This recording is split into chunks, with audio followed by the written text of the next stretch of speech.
નમસ્કાર મિત્રો, સંવિધાન શ્રેણી 21માં આપ સર્વોનું હું ધર્મેન્દ્ર કાનાલા હાર્દિક સ્વાગત કરું છું. મૂળભૂત અધિકારોના જે 5 એપિસોડ છે એમાંનો ત્રીજો એપિસોડ, એમાં આપ સર્વોનું હાર્દિક સ્વાગત છે. મિત્રો, ભારતીય બંધારણનો અર્ક કે નિચોડ એ આપણી સંવિધાન શ્રેણી છે એ કહી શકાય, અને ભારતીય બંધારણનો અર્ક કે નિચોડ આપણા મૂળભૂત અધિકારો કહી શકાય. નમસ્કાર મિત્રો, સંવિધાન શ્રેણીના 21મા ભાગમાં અને મૂળભૂત અધિકારોના ત્રીજા ભાગમાં હું ધર્મેન્દ્ર કાનાલા આપ સર્વોનું હાર્દિક સ્વાગત કરું છું. મિત્રો, બંધારણનો અર્ક કે નિચોડ એટલે આપણા મૂળભૂત અધિકારો. મિત્રો, આજના આ હપ્તાથી એક નવી સિસ્ટમ અપનાવીએ છીએ. અમારા પાવરપોઈન્ટ પ્રેઝન્ટેશનને અમે વધુ આકર્ષક બનાવીએ છીએ અને આપના સુધી વધુ સારી રીતે પહોંચી શકે એ માટે અમે સતત મહેનત કરી રહ્યા છીએ. તો આજનું પ્રેઝન્ટેશન તમને કેમ લાગે છે એ ખાસ દરેક વ્યક્તિ જે વિડીયો જોતા હોય એમને જણાવજો. ચાલો, બહુ ઝડપથી બધા લાઈવ આવી જઈએ. આપણે એવું પણ કર્યું છે કે લેક્ચર 1 કલાક પૂરો ચાલે અને સવાલ જવાબ અને મૂલ્યાંકનના વિડીયોઝ અલગથી બનાવી લઈએ, એવો આખો એક સરસ મજાનો પ્રકલ્પ કર્યો છે. તો એ પણ તમને બધાને ખૂબ ગમશે. ખેર, તો આ મૂળભૂત અધિકારોનો ત્રીજો વિડીયો અને એની ચર્ચા આપણે શરૂ કરીએ. હવે આપણે જોવાનું છે આર્ટિકલ 20 એટલે કે અનુચ્છેદ 20. તો અહીંયા ઉપર લખ્યું છે કે અનુચ્છેદ 20 એટલે શું? તો કે ગુનાઓ માટે દોષ સિદ્ધિ સંબંધમાં રક્ષણ, એટલે કે આર્ટિકલ 20. એ શું કહે છે? તો કે આર્ટિકલ 20 એવું કહે છે કે તમને વધારાના દંડથી સંરક્ષણ મળે છે. કોઈ તમને જે પ્રમાણે કાયદો હોય એના કરતાં વધારે દંડ કરી શકતો નથી. તેમજ કોઈ પણ દોષ હોય કે કોઈ પણ અપરાધ હોય એની સામે તમને, જો તમે સાચા હો તો દોષ મુક્ત સાબિત થવાનો પૂરેપૂરો અધિકાર, પૂરેપૂરો સમય અને પૂરેપૂરું છે એ તમને પ્રાવધાન આપવામાં આવે છે. હા, તમે શત્રુ દેશના નાગરિક હો તો તમને આવા પ્રકારની છે એ આવા પ્રકારનો અધિકાર પ્રાપ્ત થતો નથી. હવે એની 3 બાબત આપણે છે એ આ કાયદા અનુચ્છેદ 20ની જોઈએ. એક તો પૂર્વવર્તી કાયદા સામે રક્ષણ, એટલે કે 20.1. તો તમે બધા જાણો છો કે ગુનો થયેલો હોય અને જો કાયદા પ્રમાણે ગુનો બનતો હોય તો જ તમને તે મુજબ સજા થઈ શકે, અન્યથા કોઈ પણ રીતે નહીં. પછી માનો કે એક ગુનાની સજા કંઈક તમને થઈ 5 વર્ષની અને પાછળથી એ જ ગુના માટેની સજા વધીને 7 વર્ષની થઈ, તો કોઈ દી પેલા 5 વર્ષ કાપેલા વ્યક્તિને બીજા 2 વર્ષની સજા લાગુ પડે નહીં. એના માટે તમને જીવતો જાગતું ઉદાહરણ એ દામિની એટલે કે નિર્ભયા વાળો કેસ છે. જો કે આ વાત ફોજદારી કાયદાને લાગુ પડે છે, દીવાની કાયદાને લાગુ પડતી નથી, એ વાત ખાસ યાદ રાખજો. ત્યારબાદ બીજો મુદ્દો, બેવડી સજા સામે પ્રતિબંધ 20.2. એટલે એક ગુના માટે હંમેશા એક વખત કાર્યવાહી કરી શકાય અને એક જ વખત સજા આપી શકાય. એકથી વધુ વખત કાર્યવાહી પણ ન થાય અને એકથી વધુ વખત સજા પણ આપી શકાય નહીં. જોકે એકથી વધુ વખત માફ પણ ન કરી શકાય, કારણ કે કાર્યવાહી જ ન ચલાવી શકાય. ત્રીજો મુદ્દો છે એવો છે કે ફરજિયાત કબૂલાત સામે રક્ષણ 20.3. કોઈ પણ વ્યક્તિને ગુના સંબંધિત પોતાની સામે પોતાની જ વિરુદ્ધ સાક્ષી બનવાની ફરજ પાડી શકાય નહીં. પતિ પત્નીના ઝઘડાનો કેસ હોય તો એને બાદ કરતા અન્ય કેસની અંદર પત્નીને પણ પતિ સામે કે પતિને પત્ની સામે છે એ સાક્ષી બનવાની ફરજ પાડી શકાતી નથી. એવો પણ એક કાયદો આપણા આઈપીસીમાં છે, એ પણ તમારા ધ્યાન હેઠળ રાખજો. ત્યારબાદ આપણે જોઈએ અનુચ્છેદ છે એ 21, જીવન અને શારીરિક સ્વાતંત્ર્યનું રક્ષણ. આપણે એની ચર્ચા કરીએ તો ભારતીય બંધારણનો આ બહુ એક મહત્વપૂર્ણ ભાગ છે કે જેમાં દરેક વ્યક્તિને જીવન જીવવાનો અને શારીરિક સ્વતંત્રતાનો હક પૂરેપૂરો આપવામાં આવ્યો છે. એટલે કોઈ વ્યક્તિનું જીવન છે એ કાયદાની પ્રસ્થાપિત પ્રક્રિયા અને કાર્યવાહી કર્યા વગર ક્યારેય છીનવી શકાતું નથી. એને જ જીવન જીવવાનો અને શારીરિક સ્વતંત્રતાનો હક છે કહેવાય. અહીંયા ભારતીય બંધારણમાં નાગરિકના બદલે વ્યક્તિ શબ્દ પ્રયોજવામાં આવ્યો છે. એનો મતલબ સાફપણે એવો થાય કે આ માત્ર ભારતીય નાગરિકને મળતો અધિકાર નથી, પણ એ સાથે કોઈ પણ વ્યક્તિ એટલે કે જે વિદેશી નાગરિક હોય એને પણ આ અધિકાર છે મળે છે. જીવન જીવવાનો અધિકાર અને સ્વતંત્રપણે શોષણથી મુક્ત અને માનવીય ગરિમાપૂર્ણ જીવન જીવવાનો અધિકાર એમને આપવામાં આવે છે.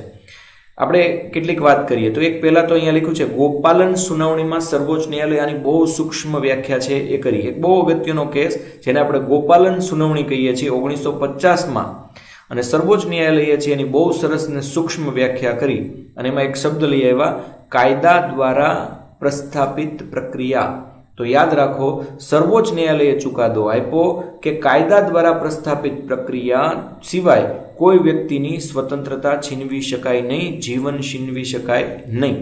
એટલે એવો પણ ચુકાદો આપ્યો કે સ્વતંત્રતાનો મતલબ ફક્ત એક નાગરિકની શારીરિક અને પોતાની વ્યક્તિગત સ્વતંત્રતાથી છે. એટલે એને સ્વતંત્રતાની ગોપાલન કેસમાં સુપ્રીમ કોર્ટે સંકુચિત વ્યાખ્યા છે એ કરી 1950ની અંદર. હવે આપણે આગળ જોઈએ. પછી જે એક પાછો વળી એક કેસ આવ્યો જેમાં ઉપર લખ્યો છે મેનકા સુનાવણી કેસ.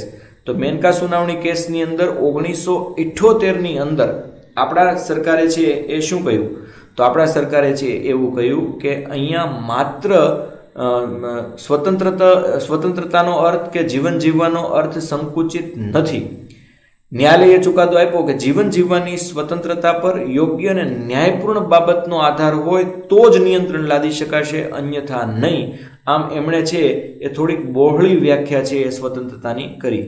અહીંયા સ્પષ્ટપણે છે કે કાયદા દ્વારા સ્થાપિત પ્રક્રિયાને બાદ કરતા કોઈ પણ વ્યક્તિ ઉપર આ સત્તા ઉપર પ્રતિબંધ લાગી શકાશે નહીં. આમ તો સર્વોચ્ચ ન્યાયાલયે છે એ ગરિમાપૂર્ણ જીવન જીવવાનો આપણને પૂર્ણ અધિકાર આપ્યો છે. 5 બાબત યાદ રાખીએ. ગોપાલન સુનાવણી 1950માં આપણી સુપ્રીમ કોર્ટે કીધું કે વ્યક્તિનું સ્વતંત્રતા એટલે વ્યક્તિની વ્યક્તિગત બાબત. જ્યારે મેનકા કેસની અંદર 1978માં એમણે એવી સુનાવણી કરી કે સ્વતંત્રતા એ વ્યક્તિગત બાબત હોય કે જાહેર બાબત હોય, પણ એના પર ન્યાયપૂર્ણ નિયંત્રણ લાદી શકાશે. પછી 3 મહત્વની વાત એ કરી કે કાયદાકીય કાર્યવાહી વગર કોઈનું જીવન છીનવી શકાય નહીં. કાયદા દ્વારા પ્રસ્થાપિત પ્રક્રિયાને બાદ કરતા આ સત્તા પર પણ પ્રતિબંધ લાદી શકાય નહીં.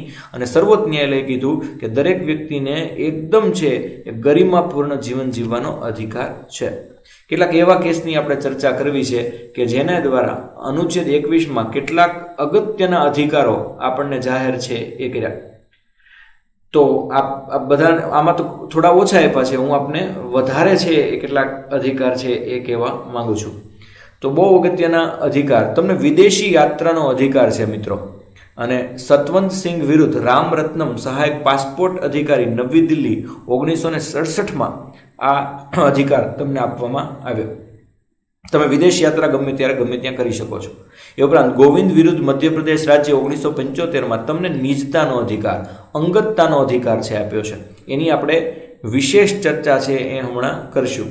આ ઉપરાંત તમને એકાંત કારાવાસ વિરુદ્ધ અધિકાર છે. તમને કોઈ એકાંત કારાવાસ કાયદાની પ્રક્રિયા સિવાય આપી શકતું નથી. ત્યારબાદ તમને મફત કાનૂની સહાયનો અધિકાર છે.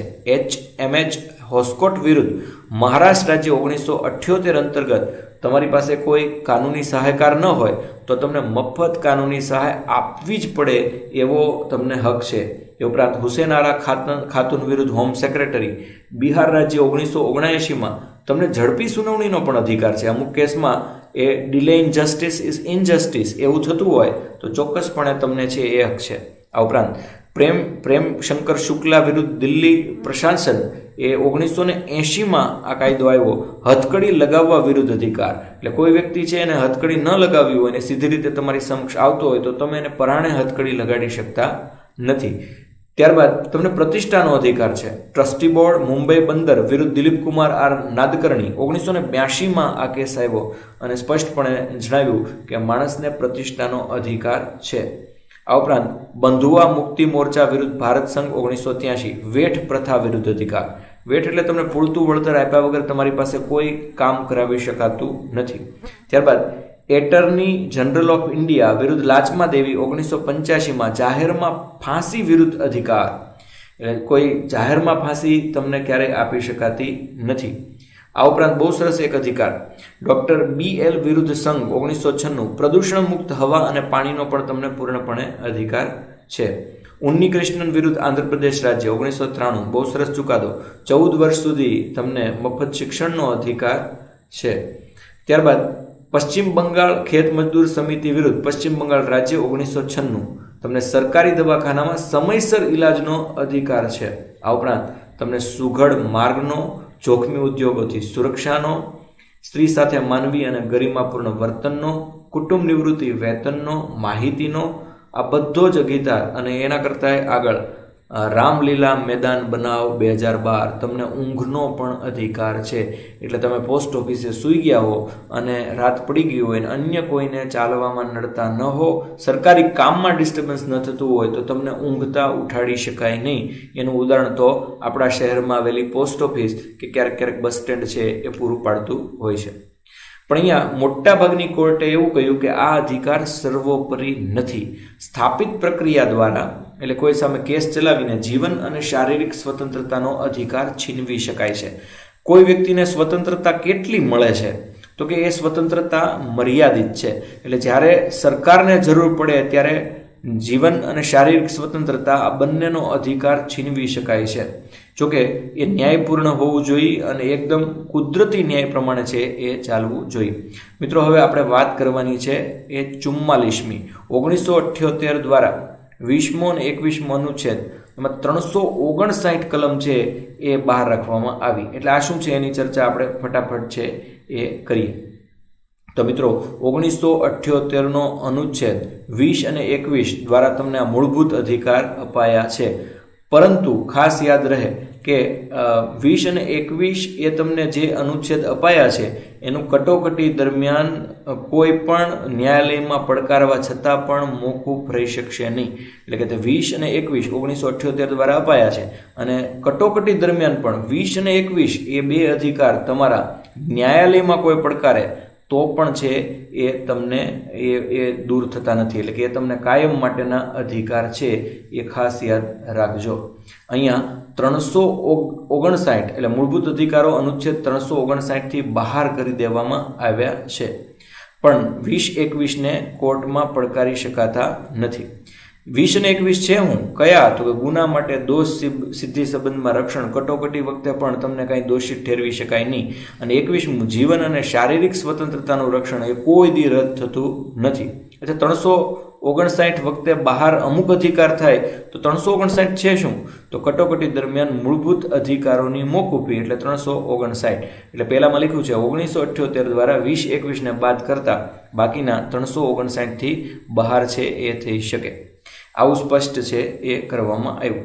અહીંયા મિત્રો યાદ રાખો કે ઉપયોગ માટે અનિવાર્ય હોય અને તે પણ મૂળભૂત અધિકાર ગણાય. મૂળભૂત અધિકારનો ઉપયોગ કરવા માટે તમને જે અધિકાર આપવા પડે એ મૂળભૂત અધિકાર જ ગણાય. એનો ઉલ્લેખ મૂળભૂત અધિકારમાં હોય કે ન હોય એને મૂળભૂત અધિકાર ગણવામાં આવશે. અહીંયા 44, 20, 21, 359 એમ યાદ રાખવાનું છે કે 44માં સુધારા દ્વારા 1978 થી 20 અને 21ને 359ની બહાર મૂકવામાં આવ્યો. 20 અને 21 359 એટલે કે કટોકટી દરમિયાન મૂળભૂત અધિકાર ભલે મોકૂફ થાય પણ 20-21 મોકૂફ ન થાય. 359 હેઠળ રાષ્ટ્રપતિ કટોકટી દરમિયાન મૂળ અધિકારોને ન્યાયાલય દ્વારા મોકૂફ કરાવે છે, એમના મોકૂફ થતા નથી. ત્યારબાદ આપણે આગળ જોઈએ ટ્રિપલ તલાકનો કેસ, એ પણ મૂળભૂત અધિકાર સાથે જોડાયેલો છે.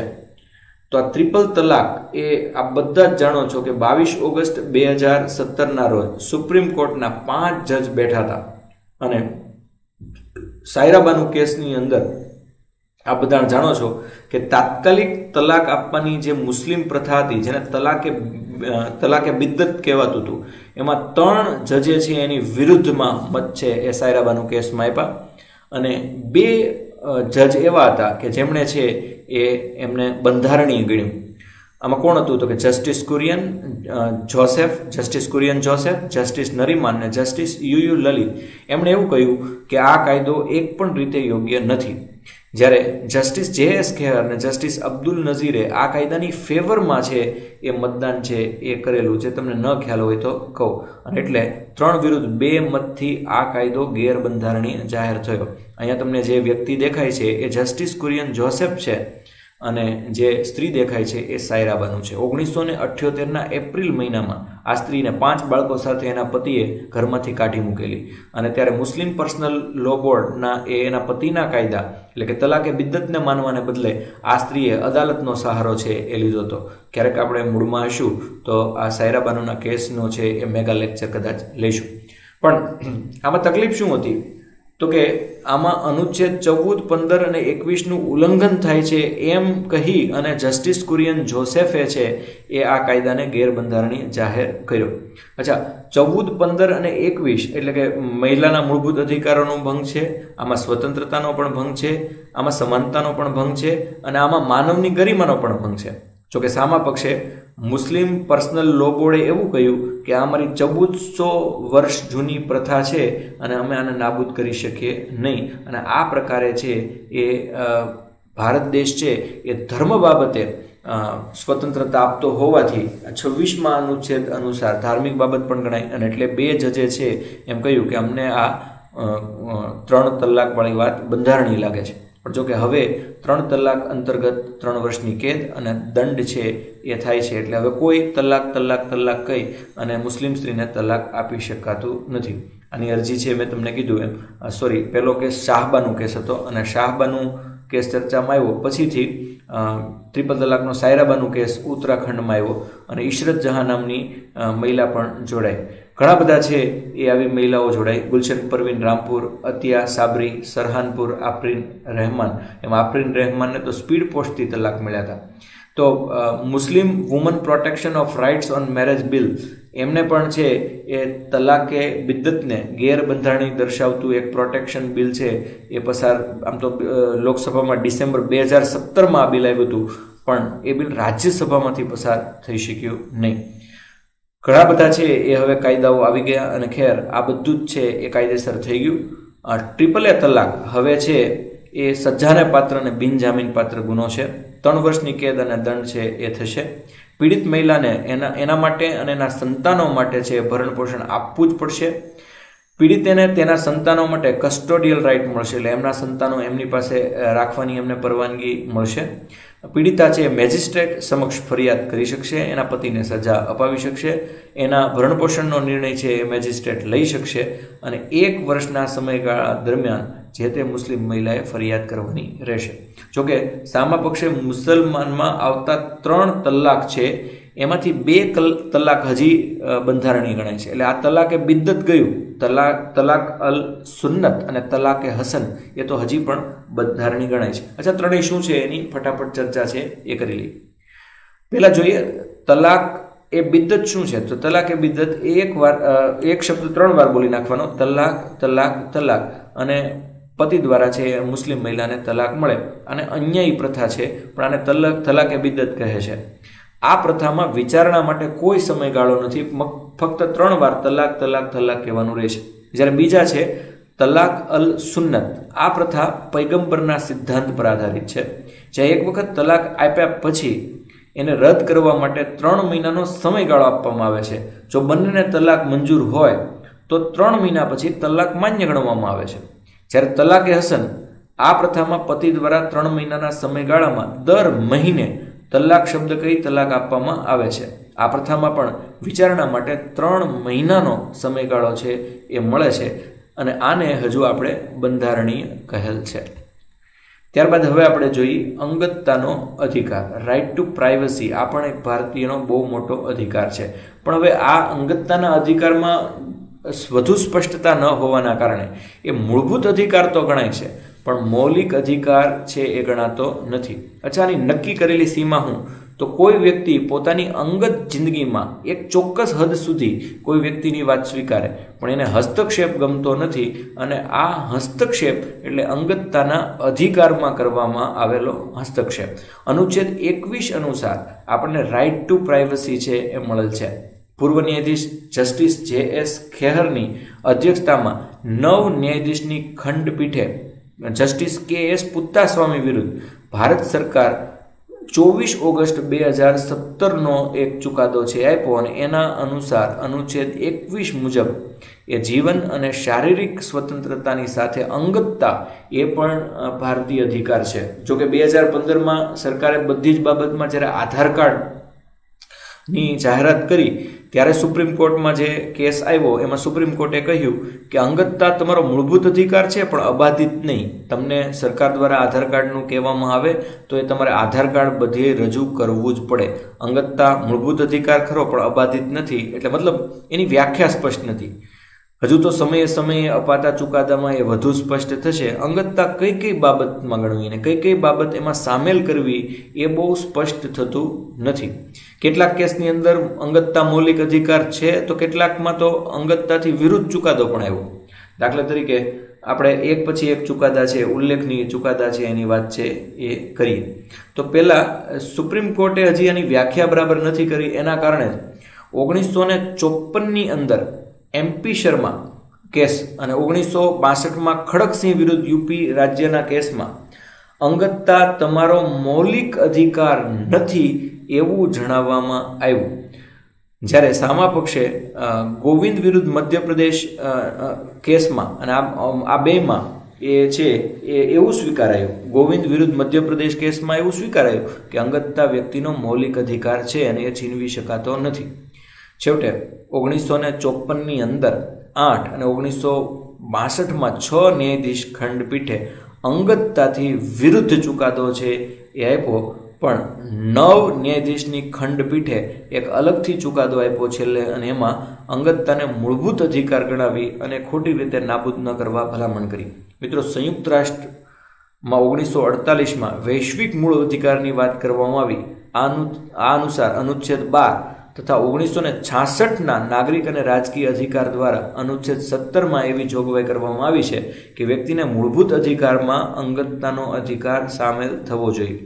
આપણને ખૂબ આનંદ થાય કે 1950નું જે કોમનવેલ્થ ઇન્ડિયા બિલ હતું, તેજ બહાદુર સપ્રુએ તૈયાર કર્યું હતું, એમાં ગાંધીજીએ છે એ અંગતતાની વાત કરી જ હતી. અને માર્ચ 1947માં ડૉક્ટર આંબેડકરજીએ પણ અંગતતા સુરક્ષિત થાય તો જ વ્યક્તિને મૂળભૂત અધિકાર મળ્યા હોય એવી વાત છે એ કરી હતી. ત્યારબાદ એક બહુ અગત્યનો ટોપિક આપણા અધિકાર અંગે, ઈચ્છા મૃત્યુનો અધિકાર, યુથેનેશિયા જેને આપણે કહીએ છીએ, એ ઈચ્છા મૃત્યુનો અધિકાર એ શું છે એની ચર્ચા પણ હવે આપણે કરીએ. તો ઈચ્છા મૃત્યુ શું છે? વ્યક્તિ પોતે પોતાનું જીવન ખતમ કરી નાખવા શા માટે માંગે? ભારત દેશમાં છે એ ઈચ્છા મૃત્યુ માન્ય છે કે કેમ એની હવે આપણે વિગતવાર છે એ ચર્ચા કરીએ. Right to euthanasia. તો સૌથી પહેલાં સુપ્રીમ કોર્ટના મુખ્ય ન્યાયાધીશ દીપક મિશ્રા, જેના અધ્યક્ષ હતા, અને કુલ 5 ન્યાયાધીશની ખંડપીઠે 9 માર્ચ 2018ના રોજ કોમન કોઝ નામની એક NGOની સંસ્થા હતી, એની અપીલના આધારે આ ચુકાદો છે એ આપ્યો. ચુકાદામાં એણે સ્પષ્ટપણે કીધું કે અનુચ્છેદ 21 અંતર્ગત જેમ માણસને ગરિમાપૂર્ણ જીવનનો અધિકાર છે, તો સાથોસાથ ગરિમાપૂર્ણ મૃત્યુનો અધિકાર પણ જોડાયેલો છે. અને એટલા માટે સરકારે ભારત દેશમાં ન્યાયપાલિકા દ્વારા નિષ્ક્રિય ઈચ્છા મૃત્યુને મંજૂરી આપી અને કેન્દ્ર સરકારને એવું સ્પષ્ટપણે કીધું કે નિષ્ક્રિય ઈચ્છા મૃત્યુ માટે કાયદો બનાવો. પણ કાયદો બનાવતી વખતે એમાં ખાસ વસ્તુ એવી કહી કે 16 વર્ષ કે તેથી વધુ ઉંમરની વ્યક્તિ પોતાનું લિવિંગ વિલ એટલે કે વસિયતનામું લખીને કોઈ ગંભીર અથવા અસાધ્ય રોગથી પીડાતી હોય તો એ આ માગ કરી શકે છે. હવે વિગતે જોઈ આ યુથેનેશિયા છે શું.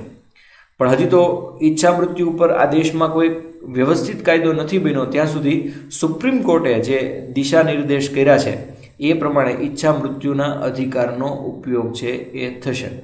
હકીકતમાં આ તકલીફ આવી ક્યારથી? તો અહીંયા જે ફોટો દેખાય છે એ અરુણા શાનબાગનો છે, એ જે બહુ સરસ રીતે જીવન વિતાવતા હતા, પણ પછી તેઓ અસાધ્ય બીમારીથી પીડાવા લાગ્યા અને એમનું જીવન જ જહન્નમ બની ગયું. તો એમના મિત્ર પિંકી વિરાણીએ એમની ઈચ્છા મૃત્યુની માંગ છે એ કરી, જેને આપણે અરુણા શાનબાગ વિરુદ્ધ ભારત સંઘ એ કેસ કહીએ છીએ. અને કેસનો ચુકાદો 25 ફેબ્રુઆરી 2014ના રોજ આવ્યો અને સુપ્રીમ કોર્ટે એમના ઈચ્છા મૃત્યુની માંગનો ઇનકાર છે એ કરી દીધો. અને ત્યારથી ઈચ્છા મૃત્યુ શબ્દ છે એ બહુ જ છે એ ચર્ચામાં છે એ આવ્યો હતો.